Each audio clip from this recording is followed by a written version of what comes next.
Welcome to the Bywords Show. I'm your host, Hannah Hughes. Bywords is all about equipping women for purposeful living by starting conversations, celebrating stories, and inspiring faith. In a world that applauds the hustle, I'm here to help you break free from the lies and come back to what really matters. It's time to get real, get rooted in truth, and come alive in relationship with Jesus so you can show up to each day with intention and confidence no matter where you're at in your story. Here we believe that embracing our stories brings hope, healing, and purpose to the process, and sharing our stories helps others do the same. Whether you're looking for a midweek faith refresh, practical tools for pursuing your dreams, or just need some good old-fashioned girl talk, you're in the right place. Grab your latte and let's dive in.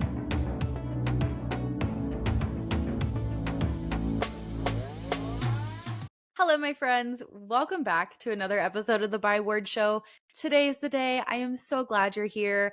There's a trend that's been going around, or it was. I don't know if it'll still be relevant by the time this episode is out, but hey, that's how it goes. But there's a trend going around where people were sharing clips or pictures of things that were making them happy or helping them with their mental health. And I just love that. So that's what this episode is going to be. I just thought it'd be really fun to talk about some things that are giving me a little mood boost, some positivity, some joy in my life, sparking joy and really helping support my mental health lately. So I just wanted to share some of those things because there have been actually quite a few things that have been really putting a pep in my step lately, for my mental health and feeling like myself again postpartum, all those things. So let's get into it, shall we? I've got my little latte here. And don't forget to take a screenshot. Tag me when you share it. Let me know you were listening. And if you love me, if you love the Byword Show and you haven't already, please leave a rating and review. It really helps us just to grow, get this show out to more people, grow our little community of girlies over here who are cheering each other on. And I would just love you forever. All right.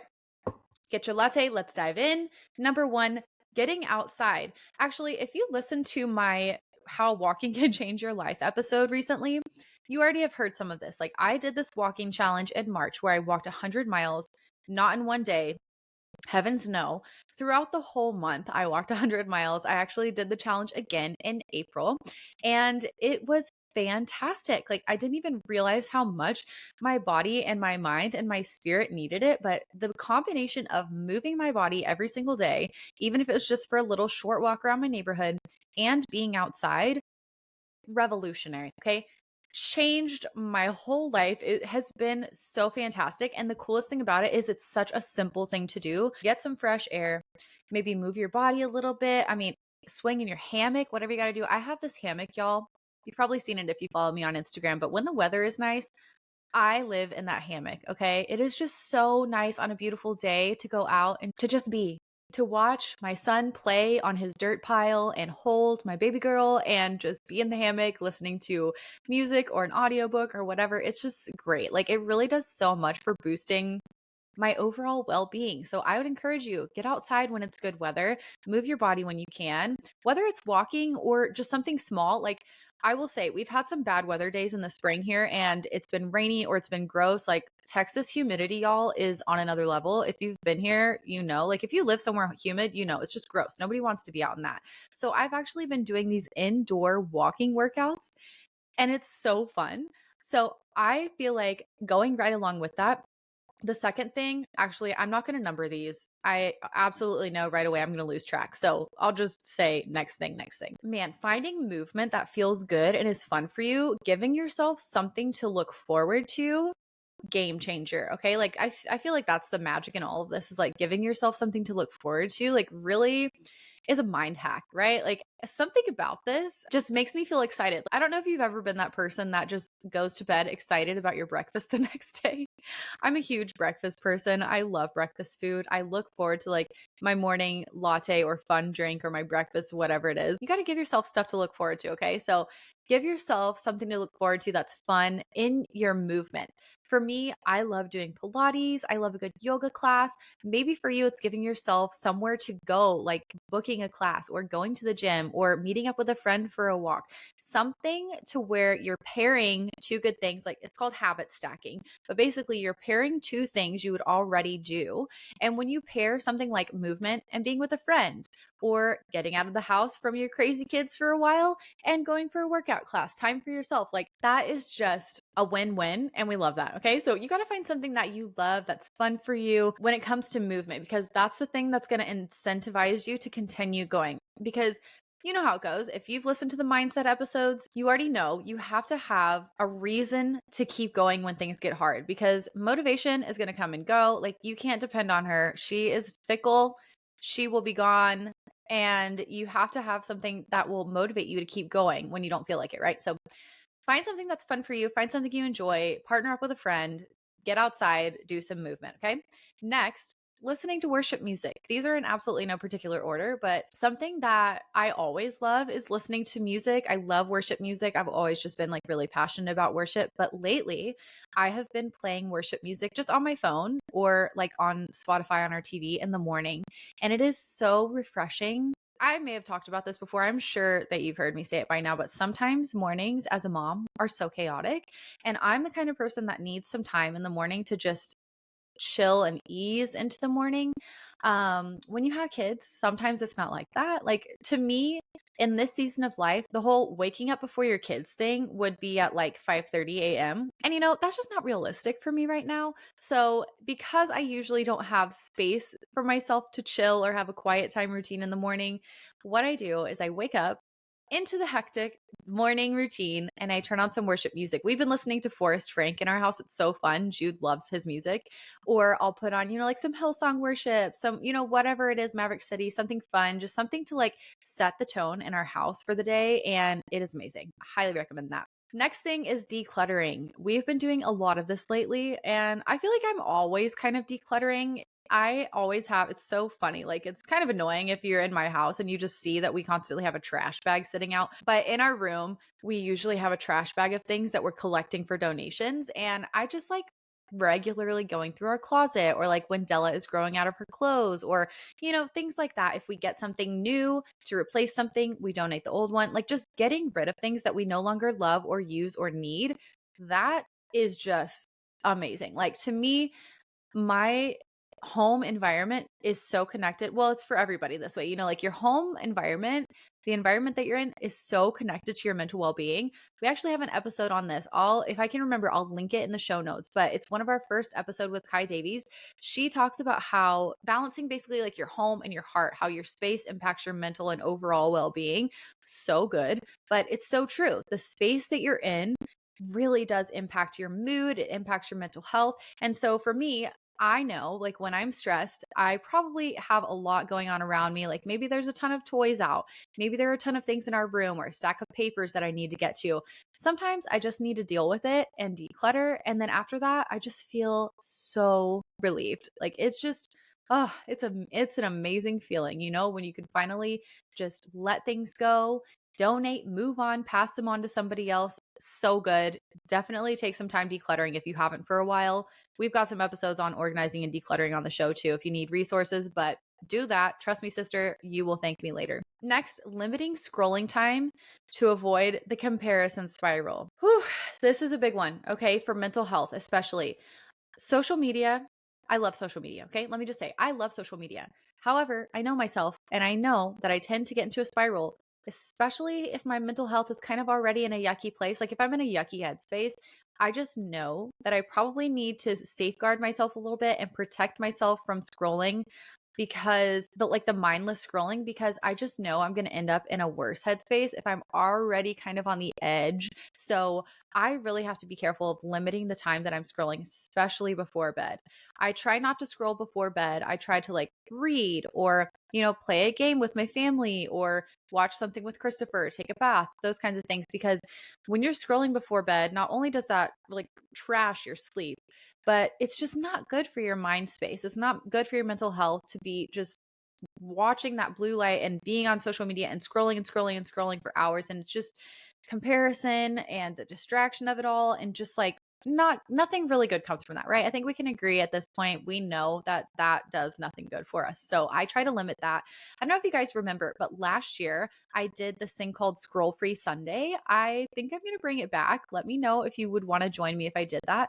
But it's just basically a Sabbath from socials. And it is great for taking a break from screen time, because if you've ever taken a break from social media, if you know, it is so freeing for your mind to have a break from the constant scroll and the distraction and like the noise. So taking a break from scrolling, whether it's one day a week, whether it's just setting limits, like phone curfew is what I call it, at nighttime, or like not getting on your phone first thing in the morning, limiting that will help your mental health so much, I promise you. Next thing is being honest with my close friends about how I'm feeling. This may sound like an obvious one, but sometimes we struggle with it. Like sometimes even someone like me who preaches vulnerability, okay, it can be hard for me to open up about how I'm really doing. For me, for instance, in the postpartum season, I have other friends who have babies, and like sometimes I look at other moms and I feel like, oh, they're doing so well. Like, why am I struggling so much more than them? I don't want to talk about it. I don't want to feel like I'm not grateful. I don't want to feel like I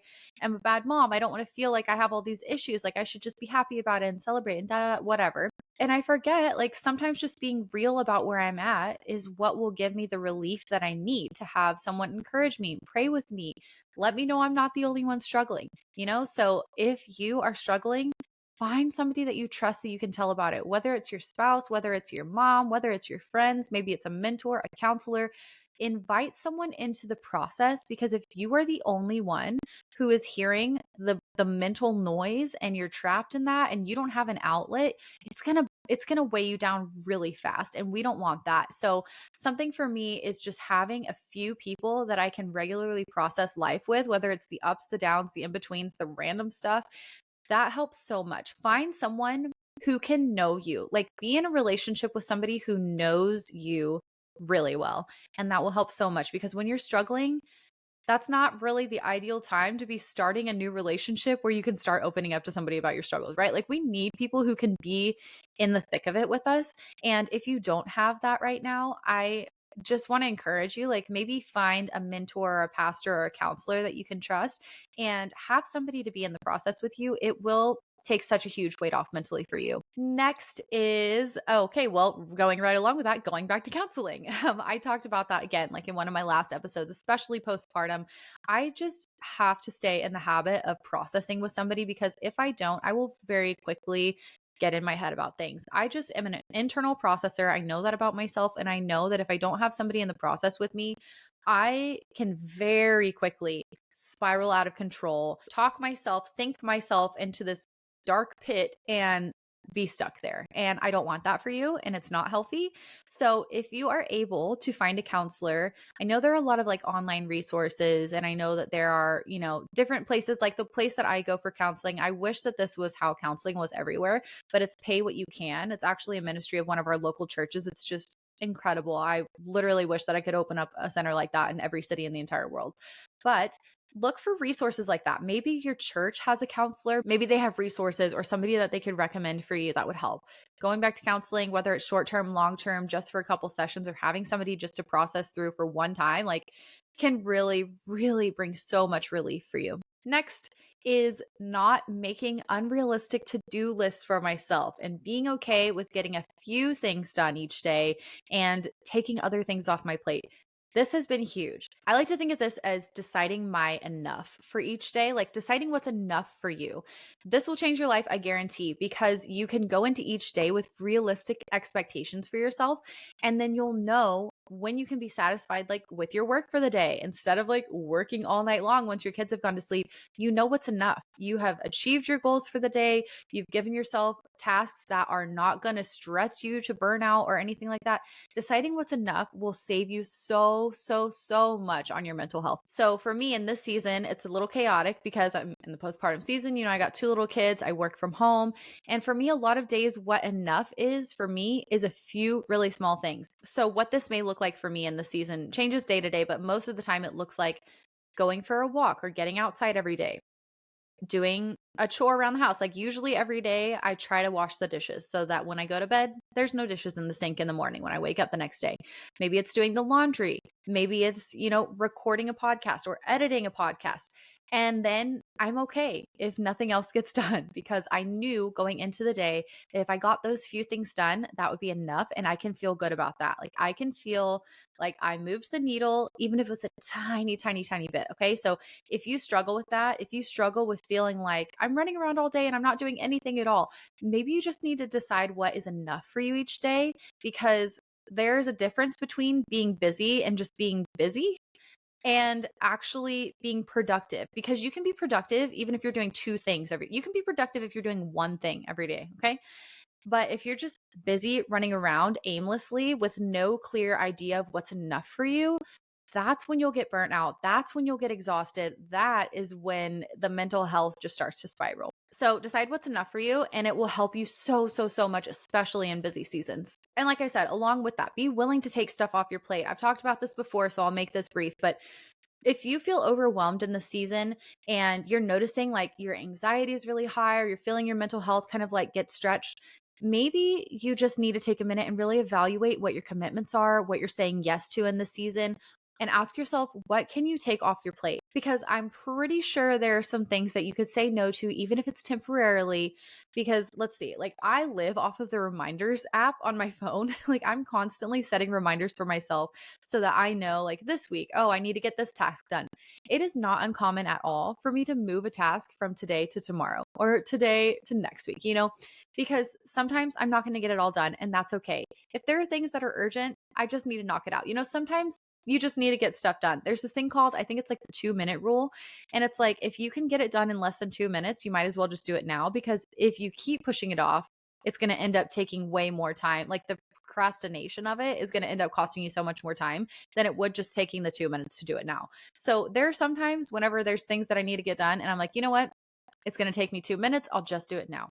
Other times I can say, honestly, if it's not urgent, it won't be the end of the world if I push it to tomorrow or the next day or next week, or saying no to it altogether. Next is self-care days. Self-care Monday is my jam. You guys know this by now, I'm sure. But on Mondays, or at least at some point in my week, it's usually Mondays. Sometimes it's just whatever night is easiest for all of us.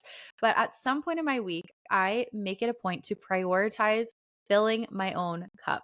This looks different for everybody, but for me, I love to mark off time. Like on my Monday nights, my family knows it's self-care night for mom. I'm going to take a bath. I'm probably going to watch Murder, Mystery, and Makeup. That's my Monday night routine. Do a face mask. Maybe I'm reading. Maybe I'll go for a walk. Maybe I'll have some time for myself to go for like a coffee date with a friend. Something that is going to refill my cup for the week. And I love doing it on Mondays, because when the rest of the world is rushing into their week, diving straight into the hustle, I love on Mondays taking a step back and pausing and getting really real about what's enough for the week, setting my intentions, and resting into the week.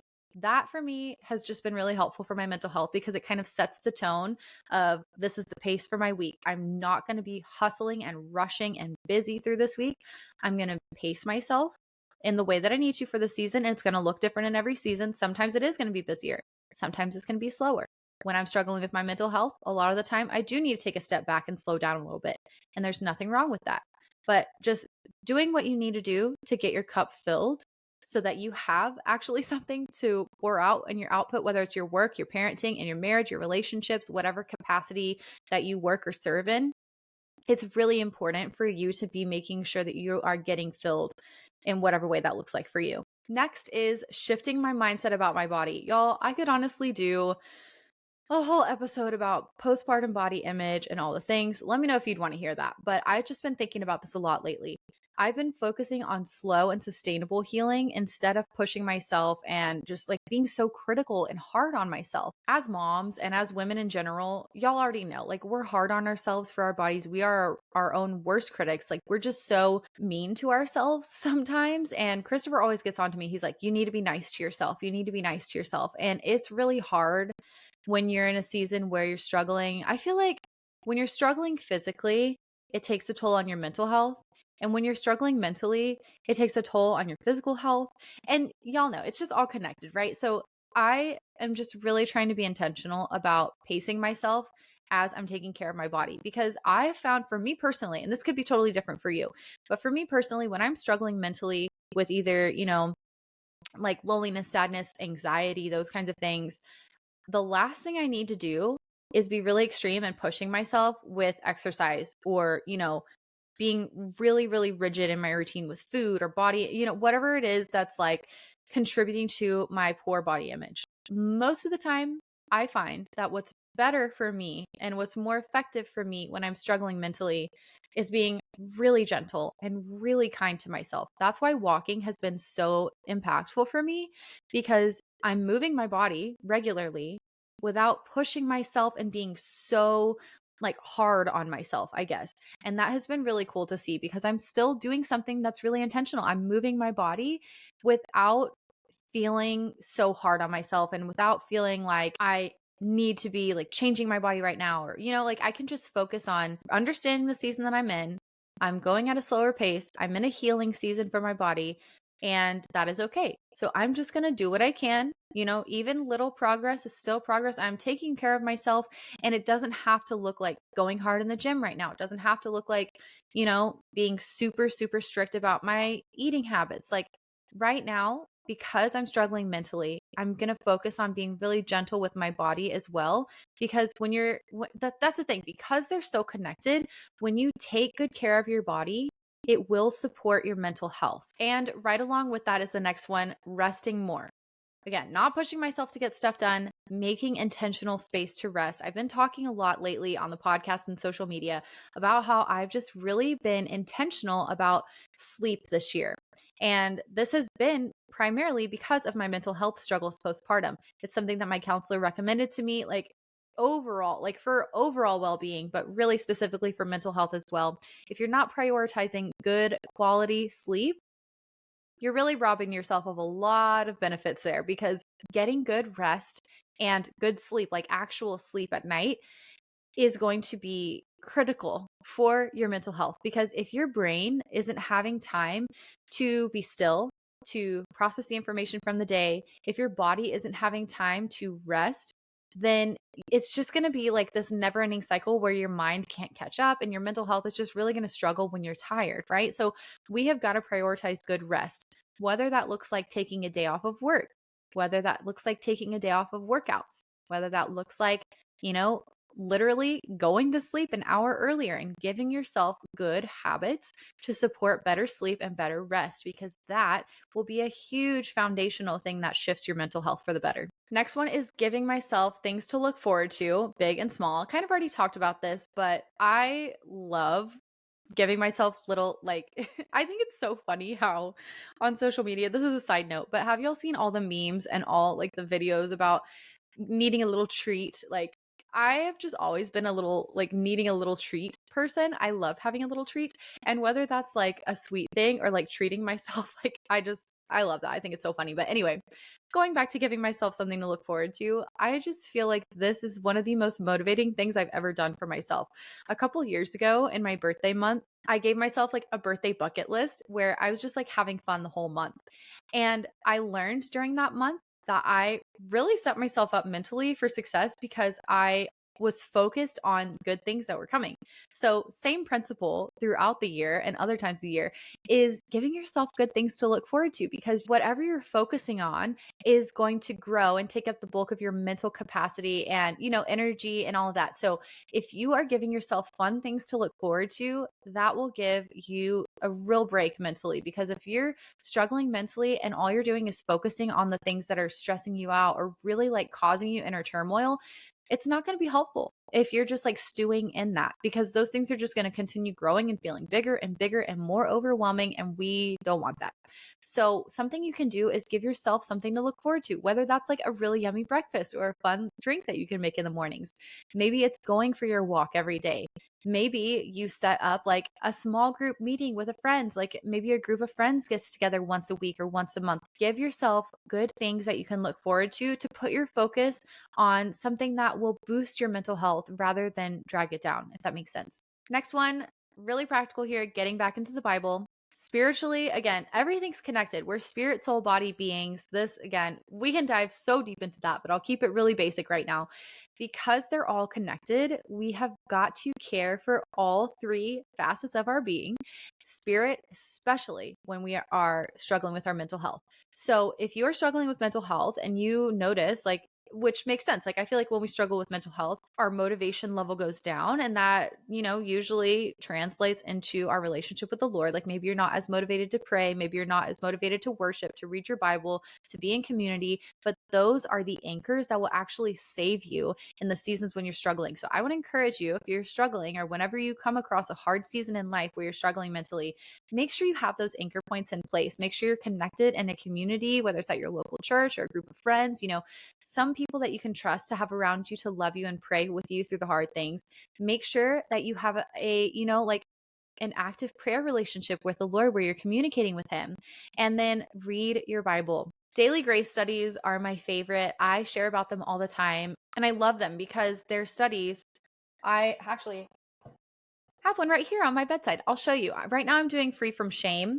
It's a study about how the gospel redeems our past and our pain. Number one, their studies are gorgeous, but they have so many resources throughout. Like, they have the attributes of God, and they have how to study the Bible. Everything you could ever need to get started in studying your Bible.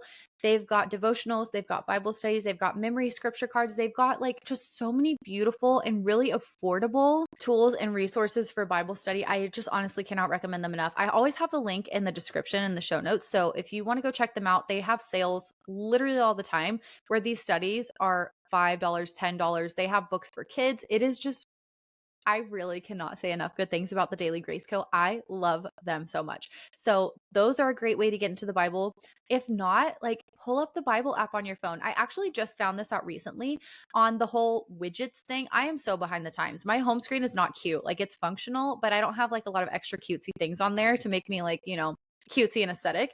But one thing I did find out is that you can add the Bible app widget to your phone screen. Let me see if I can figure out how to do it real quick so I can show you. I'm showing you on video. So if you're watching on YouTube or Spotify, you can see, but at the top of my screen here, I have the Bible app widget where it shows me the verse of the day. And I love that because when I open my phone at the top of my screen, I've got all my notifications I've got to deal with at some point, but at the very top, I've got the verse of the day. You can click on it and it takes you right into the Bible app verse of the day. So I think how you add that is like, if you hold down on your screen, I'm figuring this out in real time. Edit home screen. Oh, okay, yeah. So like when you edit your home screen, at least this is for an iPhone. When you hold down the thing and they start to dance around at the top, a plus sign, and you can add widgets to your phone. So you click edit home screen, hit the plus sign, and then you can add widgets, and you can search Bible, and you can choose, like, do you want the verse of the day? Or do you want like a big square? Do you want a picture verse of the day? Like, it's really cool. And I love that. So anyway, that has been something sweet and fun. That has been a boost for my mental health. Like, opening my phone screen, which usually, again, social media and like being on your phone can cause a lot of stress and anxiety, but just putting that, like, to interrupt your scroll, to see the verse of the day every morning when you wake up or whenever you pull up your phone, like, very encouraging. I would encourage you to put that widget there and then actually tap into it every day, read the verse of the day. They've got devotional plans, reading plans on the Bible app you can use. So basically what I'm trying to get at here is that reading the Bible has become so accessible for us. Like, there's so many tools and resources at our fingertips that you don't have to worry. If you're not sure where to start, just start somewhere. I promise you, you will find a really easy tool to just at least get started, and then you can grow from there. Lastly, kind of an underlying theme for all of this is I'm just learning to be okay with being in the process and understanding that just because I have hard days, that doesn't make me a failure or disqualify me or push back my timeline that God has for me. Those are all lies. And I'm learning to trust God more and believe that He can use every part of my story, not just the good days, not just the highlights. He can use all of it for His glory. And that includes the days and the seasons and the times in my life that feel like a total waste to me. Kind of all of this working together. And this is not a complete list. Like, there are hundreds more things that you can do. But these are just some things that have worked for me lately. And I hope they're encouraging to you as well, because when we can just start making little shifts, it can support our mental health so much. And obviously, please don't hear me say like, this is going to cure your mental health issues. I'm not a medical professional. I highly recommend seeing a counselor. I highly recommend doing what you need to do to get the help you need to help you process through the season. I mean, I am currently on antidepressants because I was diagnosed with postpartum depression. It was the help that I needed to support me through the season. It won't be a forever thing, but right now that's what I need. And there's no shame in that. And again, like, I'm just doing what I can to support myself through this season. So it may look totally different from you. And this list may not help you at all. Maybe you have a totally different set of things that help you. Find what works for you. Find someone who can help you. Get the help you need because it's there. I promise there are people who love you. I'm here for you. And if you're struggling, remember the season isn't a waste. He can and will use it all for your good. In a season where you're struggling, you can be reminded of the truth. Let it be an opportunity to lean into the Lord rather than turn away from him, and just allow him to use this season to heal your heart, to heal your mind, and take you deeper in your faith, because he will make something so good out of it, and it won't be forever. Struggles are temporary. I promise there is light. There are good things coming. And in the meantime, let's just do what we can, okay? To do our part, to steward our minds and our spirits and our bodies well, and trust God to take care of the rest. So I hope that was helpful. I hope that was fun and encouraging if you're struggling right now. And even if you aren't, maybe this can be something you can bookmark and come back to on a hard day. And just know we're in it together. I love you guys. Cheers. Have a great day, and I will talk to you next week. Thank you so much for taking time out of your day to tune into another episode of the Byword Show. I love having you here, and I am truly so thankful for your support. Don't forget to share a screenshot of this episode to let me know you were here, and quick favor, if you enjoyed this episode, would you take a second to leave a review? It really helps our community grow. If you want more, you can shop my books Waking Up and Love Is at thehannahhughes.com or on Amazon, and be sure to join my email list for all the latest news. I can't wait to chat again soon, but in the meantime, be sure to come connect with me on social media, and remember, I'm cheering you on.